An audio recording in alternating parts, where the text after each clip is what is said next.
नमस्कार, नमस्ते बिहार में राहुल ओझा आपके साथ। मैं हूं शुभे मिश्रा आपके साथ। बिहार के मुख्यमंत्री नीतीश कुमार महिला संवाद यात्रा पर निकलने वाले हैं, जिसे लेकर इस बात की चर्चा बेहद तेज है कि क्या यात्रा के बाद नीतीश कुमार चुनावी साल में महिलाओं को लेकर कोई बड़ी घोषणा कर सकते हैं।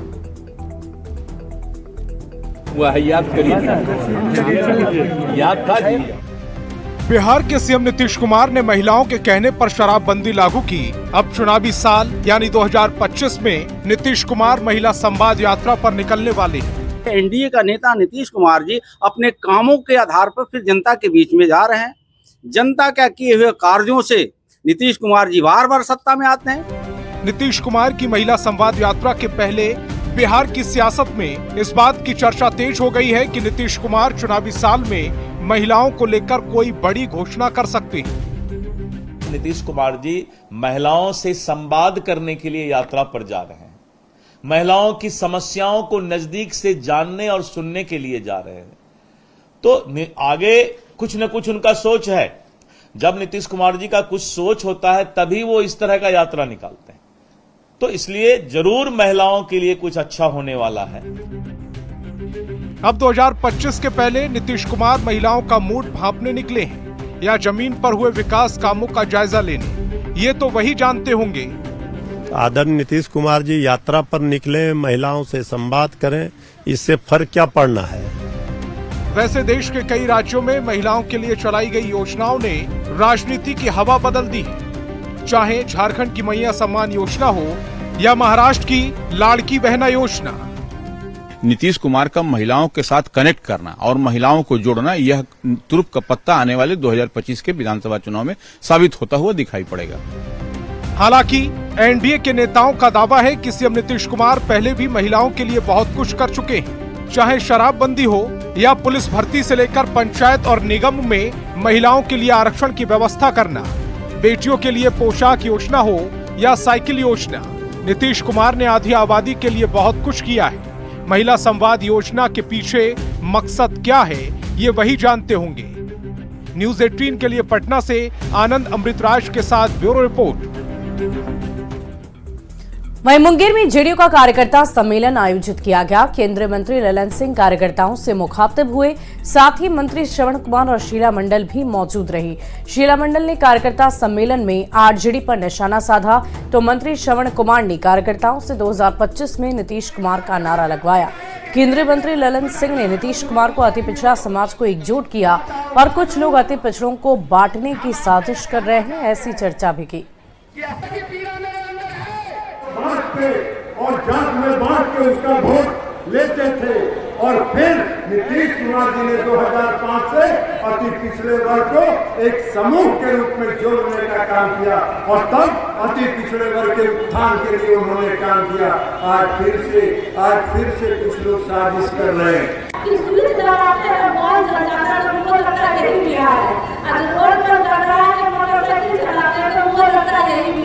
अरे बापू ये बिहार नहीं था, रोड लगता था जैसे खेत है, उस खेत भी बेहतर होता था उस जमाने में। और हमारे नीतीश कुमार जी ने कहा है कि 2025 से पहले 12 लाख लोग को नौकरी देंगे और 24 लाख लोगों को रोजगार देकर के हम आगे बढ़ाने की दिशा में काम करेंगे। बिहार सरकार के जल संसाधन मंत्री विजय चौधरी और शिक्षा मंत्री सुनील कुमार सिवान पहुंचे, जहां उन्होंने जिला कार्यकर्ता सम्मेलन में शिरकत की। इस दौरान मंत्री विजय चौधरी ने कहा कि कार्यकर्ताओं का हौसला बुलंद है, हमारा नेतृत्व और गठबंधन का आज बिहार में कोई विकल्प नहीं है। उन्होंने 2025 चुनाव में एनडीए की रिकॉर्ड जीत का दावा भी किया। हमारा जो नेतृत्व है, हमारा जो गठबंधन है, आज बिहार में उसका कोई विकल्प नहीं है। और स्वाभाविक रूप से जो अभी बिहार का राजनीतिक माहौल है, 2025 के चुनाव में हम लोग पिछले सभी रिकॉर्ड को तोड़ के सबसे अधिक सीटों से विजयी होंगे। पूर्णिया के सांसद पप्पू यादव को एक बार फिर से धमकी मिली है। पप्पू यादव को 24 घंटे के अंदर हत्या की धमकी दी गई। पाकिस्तान के नंबर से आया मैसेज और बम ब्लास्ट का वीडियो पप्पू यादव ने जांच कराने की मांग की है।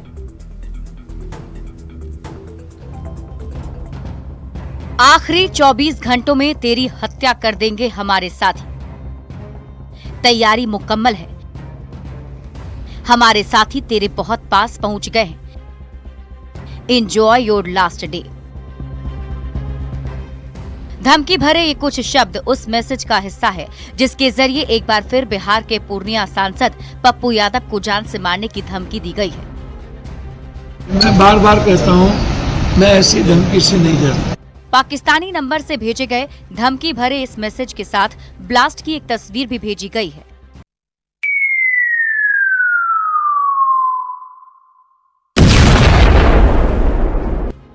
पप्पू यादव को ये धमकी पाकिस्तान के नंबर से दी गई है। धमकी देने वाले ने 24 घंटे के अंदर मारने का दावा किया है। पप्पू यादव ने कहा कि वह ऐसी किसी भी धमकियों से नहीं डरते, लेकिन इस पूरे मामले की जांच होनी चाहिए।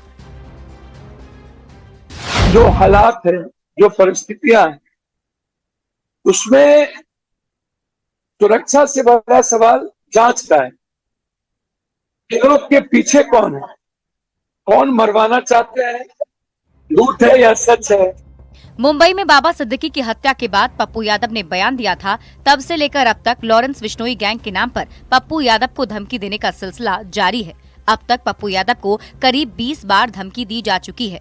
हालांकि पुलिस की पड़ताल में पहली बार धमकी देने वाले का लॉरेंस गैंग से कोई संबंध नहीं निकला। लेकिन सवाल है कि आखिर वो कौन लोग हैं जो पप्पू यादव को बार बार धमकी दे रहे हैं। न्यूज़ 18 के लिए पूर्णिया से कुमार प्रवीण के साथ ब्यूरो रिपोर्ट। केंद्रीय मंत्री निर्मला सीतारामन ने अपने बिहार दौरे के दौरान रोजगार के लिए 1021 करोड़ रुपए का लोन वितरण किया। वित्त मंत्री ने बिहार के लिए बाढ़ को बड़ी चुनौती बताते हुए बाढ़ से निपटने के लिए विशेष प्रावधान की बात कही।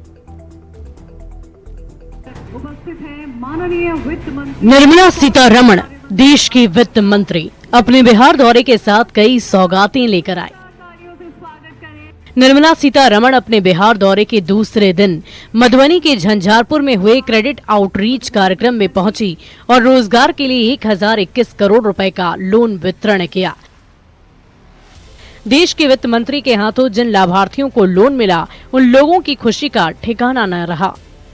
हमको विद्यालय में आरओ का SBI की तरफ से बहुत बहुत धन्यवाद दे रहे हैं। उनके तरफ से हमको मिला विद्यालय का। निर्मला सीतारमण ने महिला सशक्तिकरण के लिए नीतीश कुमार के कामों की तारीफ की। माननीय मुख्यमंत्री नीतीश जी के द्वारा अच्छा सा महिला ग्रुप्स बहुत बनाया गया है। मिथिला में मां जानकी का भव्य मंदिर बनाने का संकल्प लिया। केंद्रीय वित्त मंत्री ने कहा कि बिहार के लिए बाढ़ एक बड़ी चुनौती है और ऐसे में इस बार के बजट में बाढ़ से निपटने के लिए विशेष प्रावधान किए गए हैं। बाढ़ से निपटने के लिए हम सब मिलकर काम करेंगे। उत्तर बिहार के लिए बाढ़ रोकने वाले कार्यक्रम में बहुत सारे विशेष ध्यान दिए हैं। बिहार दौरे के दौरान वित्त मंत्री ने मिथिला की कला और संस्कृति को काफी नजदीक से देखा और काफी अभिभूत भी नजर आए। न्यूज़ 18 के लिए मधुबनी से विनीता मिश्रा के साथ ब्यूरो रिपोर्ट। और मिथिला की धरती पर आई निर्मला सीतारमण मैथिली की संस्कृति में रच बस गई। जब केंद्रीय वित्त मंत्री ने मिथिला की पारंपरिक थाली खाई तो अभिभूत हो गई।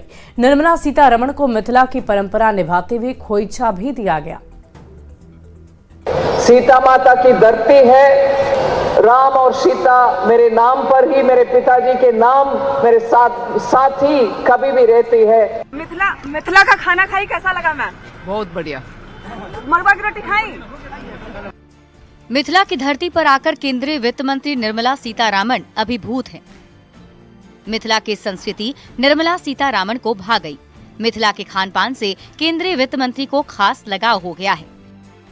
माता सीता की धरती पर निर्मला सीतारामन ने जब मिथिला हाट के भंसा घर में मिथिला की थाली का स्वाद चखा तो वो मिथिला के खास व्यंजन की मुरीद हो गयी। वित्त मंत्री को मरवा की रोटी, मखाने की खीर और ओल की चटनी सबसे अच्छी लगी। मिथिला का खाना खाई, कैसा लगा मैम? बहुत बढ़िया। मरवा की रोटी खाई। इस मिथिला व्यंजन में खास तौर पर उन्होंने जो मरुआ की रोटी है, ये देखिए मरुआ की रोटी यहाँ पे खास तौर पर बनाया जाता है। मिथिला के खास व्यंजनों में से इसे एक माना जाता है, यानी मरुआ की रोटी और उसके साथ साथ ये जो मखाने का खीर है। ऐसे तो कई सारे व्यंजन यहाँ नजर आ रहे हैं, लेकिन इसका स्वाद उन्होंने चखा है और इसकी तारीफ भी की है। तो जैसा कि वित्त मंत्री निर्मला सीतारमण ने मिथिला के व्यंजनों का स्वाद चखा। यहाँ के मरुआ की रोटी, मखाने की खीर, ओल की चटनी के साथ साथ जो ये संस्कृति और सभ्यता आप देख रहे हैं। वित्त मंत्री निर्मला सीतारामन को मिथिला की परंपरा के मुताबिक खोइछा भी दिया गया। निर्मला सीतारामन दरभंगा के सांसद गोपाल जी ठाकुर के आवास पहुंची, जहां मिथिला की परंपरा के तहत सांसद की बुजुर्ग मां राम सागर देवी ने वित्त मंत्री निर्मला सीतारामन को खोइछा दिया। मिथिला में जब बेटी जाने वाली होती है तो उसे खोइछा दिया जाता है।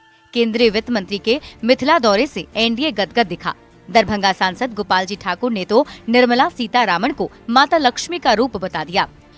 कंद बहुत बड़ा काज हमरा सबके सीता के धरती पर, जगत जननी जानकी जगदम्बा के धरती पर आदरणीय निर्मला सीतारमन जी लक्ष्मी स्वरूप मिथिला में आयल। माता सीता की धरती मिथिला में केंद्रीय वित्त मंत्री ने कई सौगात दी। मिथिला की संस्कृति खान पान से निर्मला सीतारामन खूब प्रभावित दिखीं।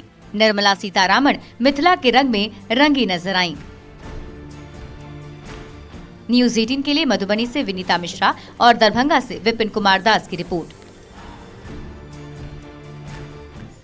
बिहार चुनाव के संगठन प्रभारी बनने के बाद जमुई सांसद अरुण भारती एक्शन में नजर आ रहे हैं।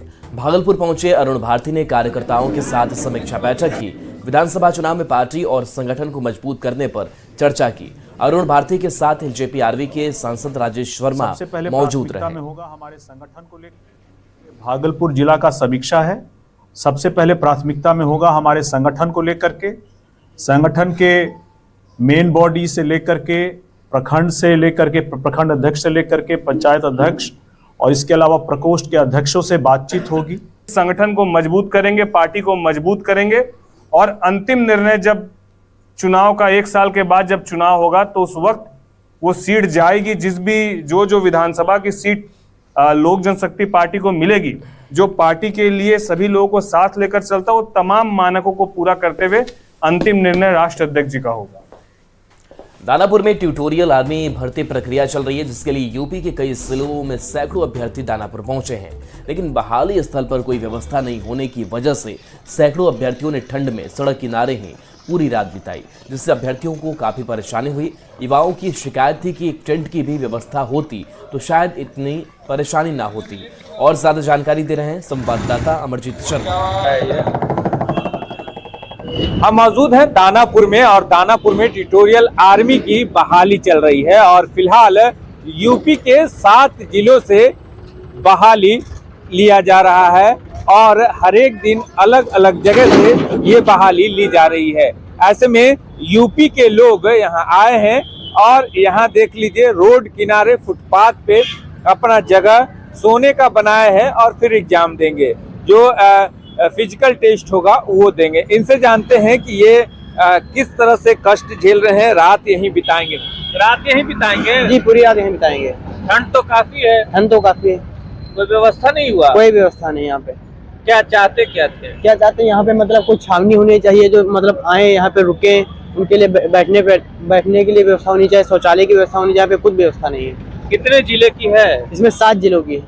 7 जिलों की? जी। तो 7 जिलों के लोग आए हैं? जी, 7 जिलों के लोग आए हैं। सर कष्ट तो है ही, अब कष्ट करने के बाद फिर जैसे मान लीजिए जी तो है सर। आर्मी में पहले चाह रहे थे कि कहीं जॉब मिल जाए? सर चाहते तो थे आर्मी में मौका मिले कि ज्वाइनिंग करना पड़े और देश की सेवा करना पड़े, बस सर इसीलिए आए हुए हैं और दिक्कत थोड़ी बहुत पड़ती ही है सर। यहाँ रात यहीं फुटपाथ पे बिताना? जी, यहीं पे बितानी है। जब यही ऐसा मौसम है वहीं पे बिताना पड़ेगा, क्या करें। पहले ही आ गए हैं जी।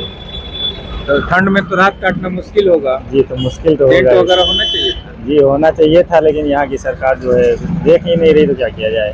सारे बच्चे देखो जैसे ही पड़े हैं, क्या किया जाए। तो ये आलम ये है कि यही नहीं बल्कि जो है कई उस पार भी और यहाँ भी आप तस्वीरों में देख सकते हैं कि ये सारे बेरोजगार हैं और इन बेरोजगारों की ये फुटपाथ पे जो है लाइन लगी हुई है और यहीं पे बिस्तर लगाए हुए हैं, यहीं रात बिताएंगे और यहीं से फिर जो है अपना फिजिकल टेस्ट देंगे ताकि वो ट्यूटोरियल आर्मी में शामिल हो सके और उसके लिए इतना जद्दोजहद कर रहे हैं।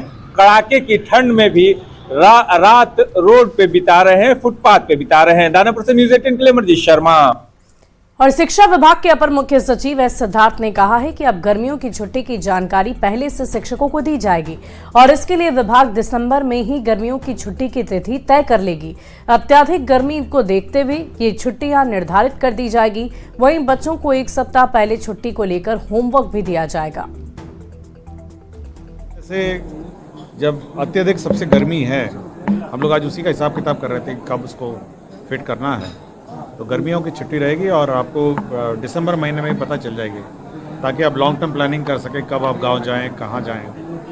और साथ ही साथ इस बार हम लोगों ने ये इंट्रोड्यूस किया है कि गर्मियों की छुट्टी से पहले कम से कम एक सप्ताह पहले सबको होमवर्क, असाइनमेंट, जैसे प्राइवेट स्कूल में होता है, सबको प्रोजेक्ट ये सब दिए जाएँ और जब गर्मी छुट्टी से बच्चे लौट के आएंगे अपना होमवर्क दिखाएंगे, प्रोजेक्ट्स दिखाएंगे।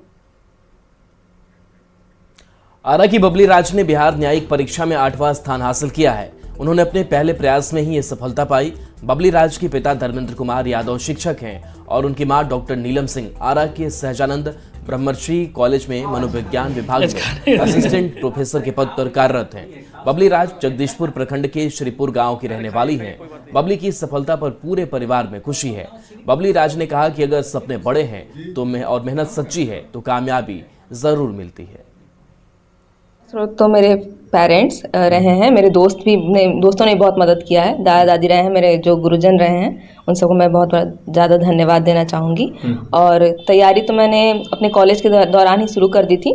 कॉलेज से बहुत ज़्यादा शिक्षकों से मदद मिला, उसके बाद मैंने कोचिंग लिया और उसके साथ ही सेल्फ स्टडी करके अपनी तैयारी पूरी की। बहुत खुशी की बात है, हम काफ़ी खुश हैं बेटी के रंग से, क्योंकि हम तो पहले से ही उसके प्रति हम जानते थे कि अस्वस्थ है कि 1 to 10 में मेरी बेटी आएगी। शुरू से ही मेरी बेटी जो थी प्रतिभाशाली थी, जाती थी तो प्रतियोगिता में अक्सर ये अपना इनाम लेकर के आती थी। टॉप करती थी। तो खुशी का ठिकाना नहीं रहा कि बेटी टॉप कर गई। उसके पापा बोलते थे कि इतना नहीं, ये टॉप करेगी, लेकिन हम बोलते थे कि पहले टॉप कर तो जाए। मैं उसको कभी डिस्टर्ब नहीं किया। जब वो पढ़ती थी तो मैं उसको कभी डिस्टर्ब नहीं करती थी, उसको पढ़ने देती थी। कूच बिहार ट्रॉफी मैच में समस्तीपुर के सुमन कुमार एक पारी में 10 विकेट लिए हैं। सुमन ने राजस्थान के खिलाफ मोइनुल हक स्टेडियम में खेले जा रहे Cooch Behar trophy under 19 cricket tournament की एक पारी में 10 विकेट झटके।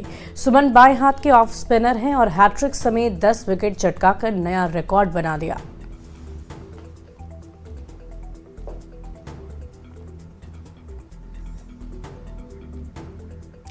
कूच बिहार ट्रॉफी में समस्तीपुर के सुमन ने राजस्थान के खिलाफ शानदार गेंदबाजी की। सुमन ने एक इनिंग में 10 विकेट हासिल कर कीर्तिमान बनाया।